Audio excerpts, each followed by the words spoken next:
بیٹھتے ہیں، لیکن جو ایک مراقبے میں نظر کا حقدار ٹھہرتا ہے، شیخ کے کچھ مقام ایسے آتے ہیں، مرشد کامل ہو، مرید لاکھوں ہوتے ہیں، لیکن اس میں مختار کاکی ایک بنتا ہے، مرید لاکھوں ہوتے ہیں، بابا فرید ایک بنتا ہے، مرید لاکھوں ہے، نظام الدین اولیاء ایک بنتا ہے، توسے کا پٹھان ہے، مرید ہزاروں ہے، لیکن پیر سیال ایک ہی بنتا ہے۔ اسی طرح اور بھی خاندان کے افراد تھے، اصحاب مصطفیٰ بھی تھے، لیکن اللہ کی عزت کی قسم اپنی قربتوں میں، اپنی نسبتوں میں، اپنی تنہائیوں میں، اپنے جلووں میں، اپنی نظر میں رکھ کر جس کو میرے آقا نے عطا کیا وہ علی ایک ہی بنتا ہے۔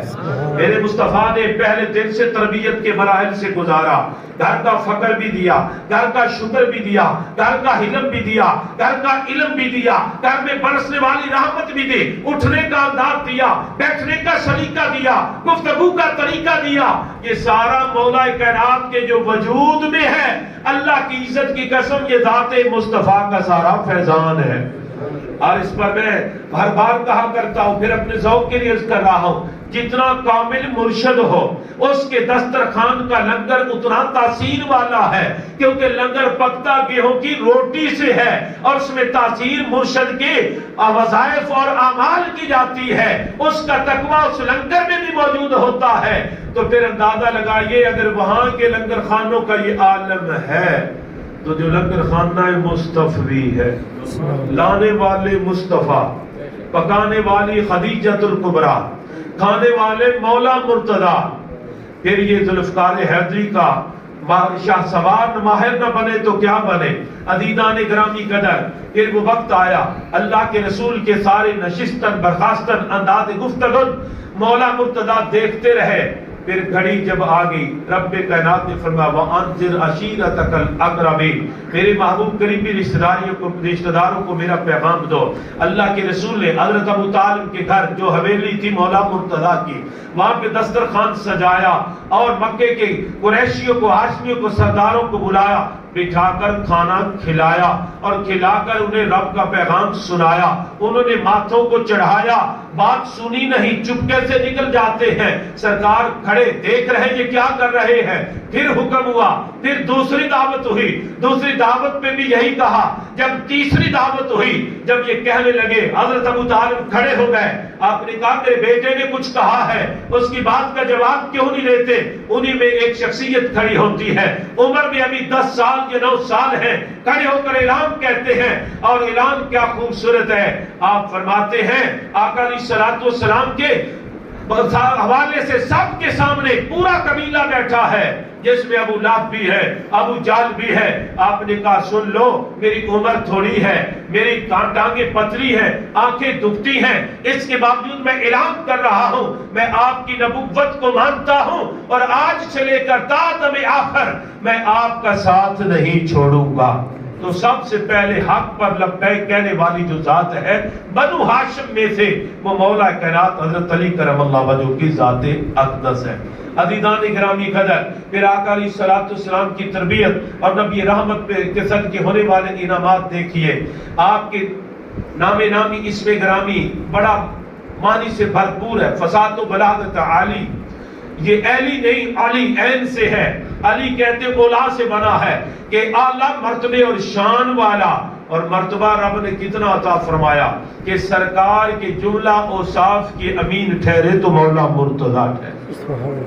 اور آقا علیہ الصلوۃ والسلام کی بارگاہ سے تعلیم و تربیت کے بعد جو فیضان ملا، تو آپ کا ایک لقب ہے، کنیت آپ کی ابو طالب، ابو تراب۔ ابو تراب اس لیے ہے کہ یہ کنیت بھی سرکار نے آپ کو عطا کی، یہ بھی سرکار نے آپ کو عطا کی۔ اور سبب اس کا کیا بنا کہ گھر میں کچھ تھوڑی سی بات ہوئی تو کسی وجہ سے باہر تشریف لے گئے، مسجد نبوی پہ جا کر آرام کرنے لگے۔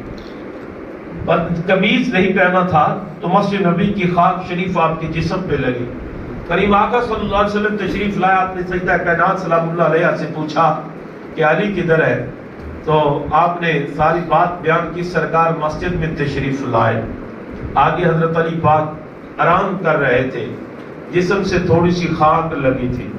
سرکار نے نا جا کر حضرت علی پاک کو ہلایا اور یہ جملہ فرمایا، قم ابا تراب، اے ابو تراب اٹھئے، مولا کائنات اٹھے، ساری زندگی اس کنیت پہ ناز کیا ہے، اس کنیت پہ ناز کیا ہے۔ کہتے تھے یہ کنیت وہ ہے، ابو الحسن تو خدا کی طرف سے ہے کہ حسن میرا بیٹا ہے، حسین میرا بیٹا ہے، لیکن یہ کنیت وہ ہے جو لب مصطفیٰ سے مجھے ملی ہے کہ ابو تراب۔ تو آپ کے القابات میں سے ایک لقب آپ کا یہ ہے جو سرکار کی بارگاہ سے ملا۔ آقا علیہ الصلوۃ والسلام نے فرمایا انا مدینۃ العلم وعلی بابھا۔ تو آپ کا لقب یہ ٹھہرا باب العلم، علم کے دروازے۔ سرکار نے فرمایا میں علم کا شہر ہوں، علی اس کا دروازہ ہے۔ اس پر علماء نے ایک بڑی خوبصورت ترتیب باندھی ہے، فرماتے ہیں کہ اللہ نے قرآن میں فرمایا الرحمن علم القرآن، رحمان نے قرآن سکھایا۔ جس کو خلق الانسان، جس نے انسان کو پیدا کیا، اس رحمان نے قرآن سکھلایا۔ اب قرآن رب نے کس کو سکھلایا؟ ذات مصطفیٰ۔ اب قرآن کتاب ہے، سکھلانے والی ذات رب کی ہے، سیکھنے والے مصطفیٰ ہے۔ تو نہ رب نے سکھلانے میں کوئی کمی چھوڑی ہے، نہ میرے کریم آقا نے سیکھنے میں کوئی کمی چھوڑی ہے۔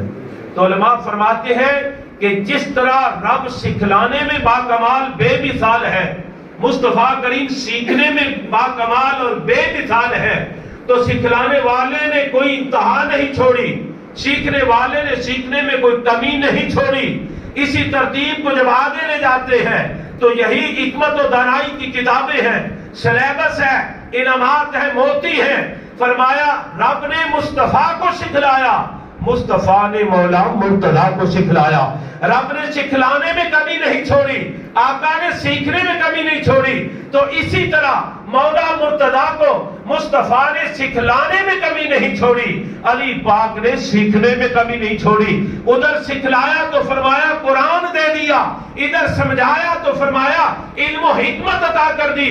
اور اس پر اللہ تبارک و تعالیٰ کے پیارے حبیب نے اپنے علم کی بات کہی۔ مسجد نبوی کا منبر شریف ہے، میرے مصطفیٰ فرماتے سلونی سلونی، پوچھ لو جو مجھ سے پوچھنا ہے، شاید اگلے سال میں نہ رہوں، اور جس کو جو چاہیے سوال کر لے۔ چاہنے والوں نے پوچھ بھی لیا، اور ایک روایت میں آتا ہے آقا علیہ الصلوۃ والسلام منبر پہ تشریف لے گئے، فجر سے لے کر ظہر کا خطبہ دیا، پھر نماز ظہر کو پڑھایا، پھر ظہر سے عصر کا خطبہ دیا، پھر عصر کی نماز ادا فرمائی، پھر عصر سے مغرب کا خطبہ دیا، پھر مغرب کی نماز ادا فرمائی۔ صحابی رسول کہتے ہیں اللہ کے رسول نے اس خطبے میں پورے دن میں صبح قیامت تک ہونے والے تمام حالات و واقعات کو ہمارے سامنے بیان کر دیا۔ ہم میں سے سب سے بڑا عالم وہی ہے جس نے سب سے زیادہ اس خطبے کو یاد فرمایا۔ تو آقا علیہ الصلوۃ والسلام کی ذات اقدس کے علم کا یہ عالم ہے۔ تو جب یہ علم آگے منتقل کیا، نبی رحمت نے جس کو خود براہ راست سکھلایا اور بچپن سے اپنے پاس بٹھلایا، اپنی توجہات خاص میں رکھا، اس مولا کائنات نے بھی کوفے کی جامع مسجد میں منبر پہ بیٹھ کر اعلان کیا سلونی سلونی۔ تو گویا مورخین کہتے ہیں کائنات میں دو ہستیاں ہیں جنہوں نے یہ کہا جس کا من چاہے جو چاہے پوچھ لے۔ ایک مصطفیٰ کی ذات ہے، دوسری مرتضیٰ کی ذات ہے۔ مصطفیٰ کو خدا پڑھاتا ہے، مرتضیٰ کو مصطفیٰ سکھلاتا ہے۔ نہ خدا کے بتانے میں کمی تھی، نہ مصطفیٰ کریم کے آگے منتقل کر کے سکھلانے میں کمی تھی۔ تو مولا مرتضیٰ کی علم و حکمت کو دیکھیے، اس پر تو صحابہ رسول گواہ ہے نا۔ اللہ اکبر۔ امیر المومنین سیدنا فاروق اعظم رضی اللہ تعالیٰ خود فرماتے ہیں ہم میں سے سب سے بڑا عالم مولا علی ہے، اور آپ کا یہ بھی فرمان ہے، کئی بار فرمایا اگر علی نہ ہوتے تو میں ہلاک ہو جاتا۔ ایسے ایسے دقیق مسائل آئے کہ باقی صحابہ کا اجتہاد اور تھا کہ فتویٰ یہ ہے، لیکن مولا مرتضیٰ تنہا نے آ کر فتوے کو بدلا۔ کسی صحابی نے انکار نہیں کیا، مولا مرتضیٰ کے فتوے کو قبول کیا۔ بڑا دقیق سے مسائل پیدا ہوئے، ایک بچے کے دو مائیں دعوے دار بن گئے، وہ مسئلہ حل نہیں ہوتا، مولا کائنات نے بس ایک چٹکی کی دیر میں حل کر دیا۔ دو بندے، ایک شخص ایسا تھا کہ جس نے ایک بچے کو اتنی خدمت کی، ایک اس کا سگا بیٹا، ایک دوسرا بیٹا ہے